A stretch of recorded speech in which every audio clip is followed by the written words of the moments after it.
Hello, everyone, and welcome to my show. I'm Trice, and I'm so excited that you decided to watch the show today. You know I'm all about life unlimited, right? And one of the ways that you can be unlimited is sharing your life story with other people. Well, my guests today, they're going to share their story with you. So I want you to stay tuned because after these messages, you're going to be able to meet them, talk to them, and hear exactly what their story is. We'll be back after these messages. This is a message for all you teenagers out there who are thinking of becoming babysitters. Go online and take the Babysitting Basics course offered by the Red Cross. Do you know where Mommy and Daddy keep the bandages? You learn how to handle situations like this. It should have never come to this. More importantly, how to avoid them. Do you know where Mommy and Daddy keep the fire extinguisher? This is cat food. Please, I'm begging you, take the course. She had to go to the store. I guess I'll be okay. You'll learn how to take care of kids. Even infants. This is not how Mom does it. Cat food. I'm begging you. Please. Go online and take this course. The Red Cross offers classes that teach the basics of babysitting. In just a few hours, you'll learn how to handle an emergency, the basics of childcare, and how to talk to the parents if something should go wrong. Take the course. Go to redcross.org/babysitting and register today. Hello, everyone, and welcome back. I'm your girl, Trice, and as I was stating to you about my special guest, we want to welcome Veronica Loving to the show. Welcome. Thank you for having me. Oh my God, you are the bomb, girl. Thank you. And so we're here to talk about your book. Yes. And the inspiration behind Feeding a Monster. Mm-hmm. So tell us a little bit about the book. Well, it's a memoir about me and the life of my daughter and myself. I have 4 children. Oh, wow. Yeah, they're grown now. What? Yeah, 3 grands. You do not look, I'm telling you. So life had to have been having some good stuff to you, okay? God is good, right? All the time. So the book is a memoir about, I was married for 21 years to a minor league baseball player. Oh, wow. And he betrayed us, pretty much, and he actually is a serial rapist. Wow. And it goes into our discovery, it goes into the tragedy where he, raped my daughter. Wow. And that's how the story kind of goes and where it came from. He raped your daughter. How did that, what was the experience when that happened? Well, it was almost like being shocked out of a reality that you thought you had a reality, and all of a sudden your whole world is completely different. You know, like if somebody dies, yes, your whole world changes. That's exactly how it felt, but worse, because I still had to live. I still had to take care of the other children. We had to go through and weave through all the dynamics of losing a marriage, losing somebody you thought was someone else. Wow. So it was hard. So one of the things I do know about when a child is raped in the family, sometimes the mom don't believe them. Yeah. Was it a point of time that you didn't believe your daughter, or did you believe her from the beginning? No, she was his stepdaughter. So I met my ex-husband when we were really young. We were like 19. Okay. And I was already pregnant, and we were friends. Oh. So he raised her. So basically that's his daughter, and then we had 3 other children. There was never a minute that I didn't believe her. I didn't want to believe her because I didn't want it to be true. Yeah. But not a second, because she was a loving person, loved her dad, loved me, loved her biological dad, so it wasn't a reason or any kind of moment that I could have said this wasn't true.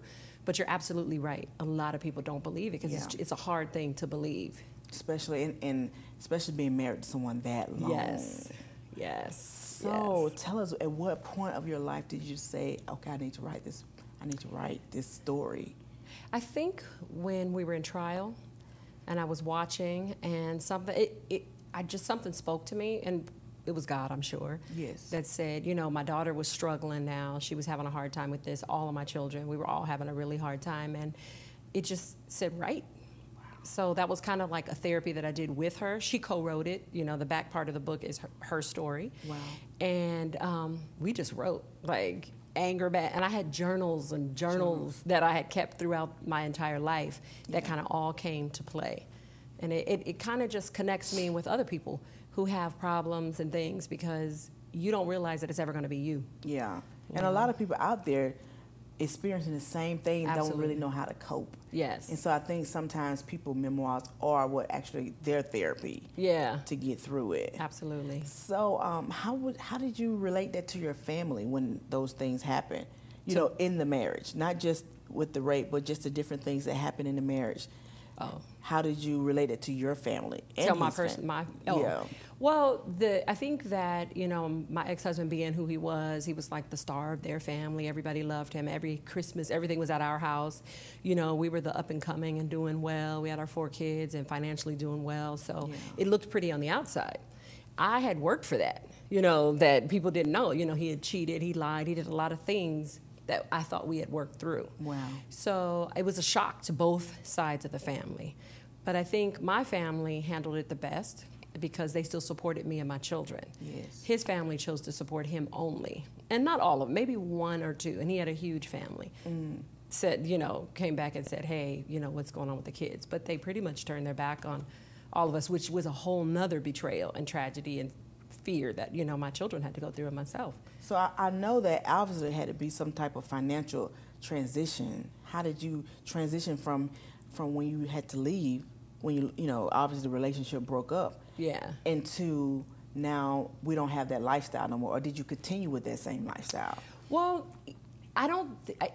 being a woman and not understanding my value, honestly, I didn't realize I was the one making the most of the money anyway. Wow. Until it came down, because I was always about marriage and about both of us, and I didn't even think about it. So my lifestyle didn't change that much financially. That's good. The thing that I tried to do was keep my kids on the path that I had them on. Like, I wanted them to go to college. Financially, it was hard for one person to do that because you have to be there with your kids and work. So it did change. Yes. But it was hard, you know, and I worked my butt off to get where I did, and I wrote a book, and I still raised my children. So you have no idea what kind of strength will come up from a tragedy like this. Wow. So what would you say to other women? Because obviously that's almost like, in a sense, a battered woman. You know, been abused by this man who you really trusted. Yeah. So, I mean, are you married now? No. Will you ever get married again? If I find the right one. Look, I am not closed to love. Because, you know, a lot of times when people are hurt, they don't want to get married anymore. Absolutely. And I think that's, you have to remember you're only on this earth one time. So am I going to let him steal my whole life? Am I going to let him steal my joy? No. That's so true, because technically that's what if a person do that, he's took all that from you. He took it all, yeah. Wow. So I made a conscious decision, absolutely not.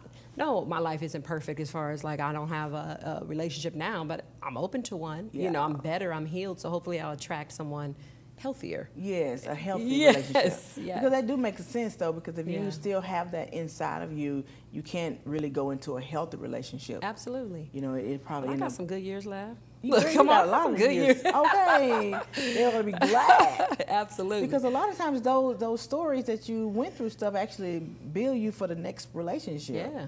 And you can't let something take you down, you know, and like even when you go back in my story, I had to figure out, why did I attract this man? Why did I think he was okay to live with? You know, because he did other things that could have been, you know, enough. But that's what I kind of did. I reanalyzed myself in the book, and I realized, I knew that I had been molested, but I didn't realize it had traced all the way through my life, you know, and it affected my value. Wow. So you have healing to do, and you have preparation to do to get through that and not let it happen again. So what was one of the first signs that he was actually doing something? Because normally it's signs that you see. Yeah. And we ignore the signs, like, you know, well, he's not really like that. Yeah. So what was one of the signs? Well, I think out the most when somebody is a liar, that's a sign. That's not necessarily a sign of how far they would go, but who are you? How do you know how far this person will go? Yeah. He was. That was probably my biggest sign. He cheated, but I never caught him. But I'm chasing and trying to figure it out. Yeah. But when you understand your value, you don't need to chase somebody and figure out what they're doing. They cheat, and if they're not treating you right, you move on. Yeah. But I didn't understand that back then, so I had to go through this path to learn to understand that and hopefully help others. But as far as being a rapist, zero. I had zero idea. Like, absolutely. I look back over everything, and I cannot figure out where he pulled that off. But he was a master manipulator on top of that. So, of course, you know, he's going to use somebody like me who's straight-laced, not really doing nothing, not looking for things. Yeah. And he told me that. When he was in jail and I was talking to him and trying to get him not to take, you know, not to actually tell the truth. Yeah. He said, I said, when you cheated, I thought that was the worst. I thought you stopped. I thought you changed. And he said, oh, no, I became a better liar. Wow. I was like, because he knew you believed it. yes, yes. Wow. So but I said, what did you say? And he never would repeat it, but I heard you. Look, I was like, whoa. Whoa. And so technically in the beginning, he really wasn't all in it, truthfully. Obviously not now, Yeah. you know. But do you think maybe the fame made you, think about that to look over? For him, no. Yeah. Because he didn't become that famous. Okay. So no, and I worked hard and I did a lot for the marriage, so absolutely not. I think it was more to his head than it was to mine. Because, we as women, we do put a lot into the relationship, and we don't want to let go of all the stuff we don't invest in. Exactly. You're like, I gotta fix this. we got to work on this. I don't put too much into this. Yeah, and 4 kids in, it's hard to walk away. Yeah. Yeah, but I don't think for me it had anything to do with any material possessions at all. That's cool, because a lot of people stay because they don't want to restart Yes. over. Well, how can people learn more information about your book and talk to you even about your book for those women who are out there who experience some of the same things? Yeah, so I usually answer on I am Veronica Loving on Instagram, and I have a website, veronicaloving.com. I also have Facebook, I am Veronica Loving, and then Twitter, Loving Veronica 1. Oh. So it's all social media, and a lot of people actually reach out to me. Yeah. And I started a foundation, and it's called Loving You Through It. Oh, that's amazing. Yeah. Congratulations on everything. Thank you. And I work with people going through not just my situation, domestic violence, anything. I kind of walk side by side with them, support them, and the support is what really helps. That's true. Yeah. The support system really do boost you up. Yes. And keep you motivated. Yeah. So before we leave, would you tell everybody just one thing you would tell a woman out there who's actually experienced that, who do not have the courage to let it go? What would you say? I would say don't give up. I would say don't judge yourself, because you don't know what it took to get here. And I would say just start loving yourself, because once you start loving yourself, you can't tolerate abuse. Yes. You're unable to. So just take those times, stop abuse. Don't abuse yourself because somebody else is already doing it. Give yourself a little pass, love yourself, and reach out. Wow. Absolutely reach out. That's amazing. Well, I know you all have been inspired. I'm so motivated for any of you out there who have dealt with any kind of abuse in a relationship. Reach out to her, because she's telling you right now, and love really do carry you through a lot of things. Everything, really. Love is the key. Yeah. Truly, right? Yep. So you guys, you stay tuned. After these messages, we'll be right back, okay? It takes all kinds of people to form a solid team.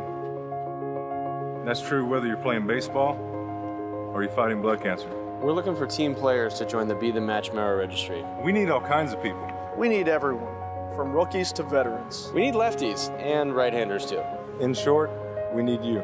We need you. Step up to the plate and be somebody's hero. Join the Be the Match memoir registry today. Together, we can save lives. Hello, everyone, and welcome back. I am super excited because I have some amazing guests here with me. Let everybody know your name. Georgette Todd. And I'm Arza Yusuf. And I met these amazing ladies at an event for fashion, right? That's right. And we began to start to talk about your book, because I knew you were such an inspiration. So let's talk about your book right now. Okay, well, my book is called Foster Girl, a Memoir, and I wrote about it because, well, I'm an avid reader, and I went through this incredible experience, very traumatic, and yet when I went to the bookshelves, I didn't see my story being told. And that was what started my journey on writing my own story, because I didn't see my story represented anywhere. So I wrote my book, Foster Girl, a Memoir. You can get it on barnesandnoble.com and amazon.com.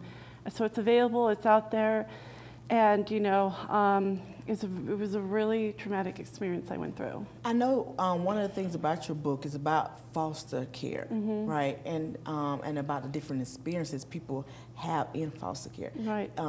Do you mind sharing one of the tragedies that might have happened that actually inspired you to write this story? Sure. Well, I was 14 years old when my mother died, but right before that, I was sexually abused, and I had a drug overdose when I was 13. Wow. So I was a kid going through all these experiences, and that was before foster care. So by the time I entered the system at age 14, I was a mess. And then in foster care, you're bounced around from home to home to home. You know, it doesn't matter if you're well behaved or not. It's just that's that way the system is set up. Yeah. So when you say that you went to the library in places and it wasn't your story, it wasn't being told, what clicked in you? Said, you know what, I gotta tell my story, regardless of how it may seem. Somebody else can heal from my story. Well, like I said, like I'm an avid reader, and I love just throwing myself in other people's lives. I like reading about how people, just anybody, just how they like overcome something. And so I thought, I'm not the only one who's going through this experience. And even if I just wanted people to understand what people like me go through when we are in foster care. So it wasn't just for people who've gone through the experience and they can read my story and heal and kind of relate to what I've been through. It's also for the average person who doesn't really know anything about foster care, and so they can learn through my story what it's all about. Because one thing too is with the foster care, a lot of kids get lost in the system. Absolutely. You know, and that's so tragedy with that, you know, a child who people just pretty much forget about. That's what it seems like to me. Definitely. I mean, I didn't know anything about foster care before I entered it, and I'm going to date myself here. I entered foster care when the internet was in its infancy, so it just wasn't out there. It wasn't on TV, it wasn't on bookshelves, it wasn't in movies, and even now it's not really out there. I've come across so many people who don't know anything about foster care. They think like, oh, you must have done something bad. It's like, no, something bad happened to me. Yeah. And I just say it's like your modern day orphanage in America. That's what foster care is. I don't know why they renamed it foster care, because when you say orphan, people understand, but it's the same thing. And that's true, because I can see if they think of somebody who did something bad, that it would be more so like a juvenile detention. But foster care is really for kids who really don't have those parents there in order to take them to the next level. Absolutely, and there is a difference between a juvenile dependent, which is what foster kids are, and juvenile delinquent. Yeah. So there's a very big difference. Well, one of the things, this lovely lady sitting beside you, I know that you met, and because of her story and your expertise, it kind of bridged the gap to come up with this movie that you have coming up, right? Absolutely. So we have a couple of projects actually in the works, and Georgette and I met. I'm president of the board of directors for a nonprofit called Angel's Nest, and we help kids that have aged out of the foster care system. And through an industry event, Georgette and I met, and she was signing copies of her book. So I took her book, and she warned us that it's a difficult read. So I put the book aside, and I didn't read it for a long time. I was scared. And one day, it just was on my bookshelf. I opened it up. I couldn't put the book down. Wow. The stories that she puts about her life, and as a child, no child should experience what she experienced. Wow. And what really touched me and brought it home is that and this is something I talk about, these are problems that are not happening in a third world country. These are things that are happening here. That's at home. amazing. So when I read her book, I called her immediately and I said, I want to meet with you. And I optioned the rights to her book. So we talked for a while about it, and that's something that is part of my life purpose and my passion, and the world needs to know her story. And through her story, that's how we're going to incite change for other kids. Aside from that, I'm also filming a documentary right now about kids in foster care and really addressing what the problems are in foster care and how it leads to the homelessness epidemic that's in LA. And what people don't realize that the majority, in California, we have about 40% of the kids in foster care are in Los Angeles. And California has the highest rate of kids in foster care compared to any other state in America.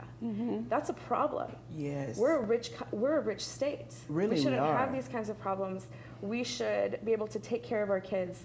And a lot of these kids, once they age out of the system, they end up homeless and on the street. Yep. The majority, I want to say over a third of the homeless population in LA, it's kids from foster care. Wow. It shouldn't happen. So do you think maybe the transition, you know, when they're leaving foster care, not being prepared, do you think they lack readiness for the real world? It's that, but it's also they don't have a safety net, you know? I mean, that's what families do. They're there when you're up and you're down, and when you're down, they're there for the kids. But if you're in foster care, by definition, legally, you don't have parents. Yeah. And so if you don't have somebody in your corner in foster care, then you're out on your own. Wow, so that's what happens because they don't have no one to turn to. Correct. Right, You know? and so this organization that we're actually both a part of, I invited Georgette on the board this year. Yep. I thought she'd be a really important person to serve on this board because she has the life experience. She was in the foster care system. She knows what the kids go through. She knows what the challenges are when you exit the system. And there isn't a lot of support. And she, to me, is a success story. There's not a lot of success stories, but there needs to be. Yeah. And with her book and her experiences, she, to me, is like, she's like the beacon of light and the beacon of hope to all these kids. So that's why I want to make sure that her story gets heard. But Angel's Nest is a great organization because we help these kids. We put them on a success plan. We help them get a job, they work, they go to college, and a lot of them end up getting their master's degrees. And so we are creating success for these kids. And so we're working on that together. And I gotta just say that it's very rare for foster kids to go all the way with their education. I have a master's degree as well, and less than 2% of foster kids nationally go all the way to college. What was the breaking point when you decided I'm going to start writing? Well, first it started as just catharsis, you know, people write journals, you know, just kind of like unload. And so, but for me, I was just like, because I read so much and I didn't see my story being told, I was like, well, I got to write all this stuff down before I forget it. So when I was like 18, 19, I just vomited on the page and just wrote as much as I could. And then I went through college and learned the techniques of storytelling, and then that's when I kind of put it together. And then I felt invigorated. I felt like it took me about 10 years to write this book, and I felt like I was pregnant for 10 years, and then I finally published and gave birth to this monster. And so, do you think that's probably part of the healing? If absolutely, other foster kids, oh God, yeah, would just vomit, like you said, on paper or through art, just through art. Some people dance, some people draw. I write, and so I just think it's something in you that just has to come out. Unfortunately, most of the time that, you know, some people self-medicate, they drink, or, you know, it's that pain. What do they do with it? I chose to channel it through the book. Wow. And I'm glad it did, because... Well, congratulations on the book. Well, let everybody know how they can stay following you all and how they can learn more from you, like contact, so... I'm on Instagram. It's just my name, Georgette, but it's GEOR.GETTE. And then I also have an official website. It's www.georgettetodd.com. And that's the best way to follow me and ask me questions if you have any. Awesome. Or even invite me to speak in an organization as well. I do that. Awesome. Thank you. Thank you for that. Thank you. You know, what about you? Sure. My Instagram is happiness is here, and that's happiness is with a Z, is here. And our website for Angel's Nest is www.angelsnestlp.org. And we're also having our annual golf tournament, which is a great fundraiser, on September 25th at the Porter Valley Country Club. Fritz Coleman actually did a stand-up comedy show at the Ice House recently, and he donated all of the revenue for that show to Angel's Nest. And we had some great reporters from the Pasadena Star, I think that's what it's called, Pasadena Star News. They wrote an article about the event, and so anyways, Laker girls and James Worthy will be at our golf tournament. Awesome. So please come. I appreciate you so much. I thank you so much. I thank everybody for watching. I know you enjoyed these ladies. Make sure you contact them in order to find out more information. Make sure you follow them on all my social media. Stay tuned to everything that's coming about with the show. Until next time, I'm your girl, Melody Trice.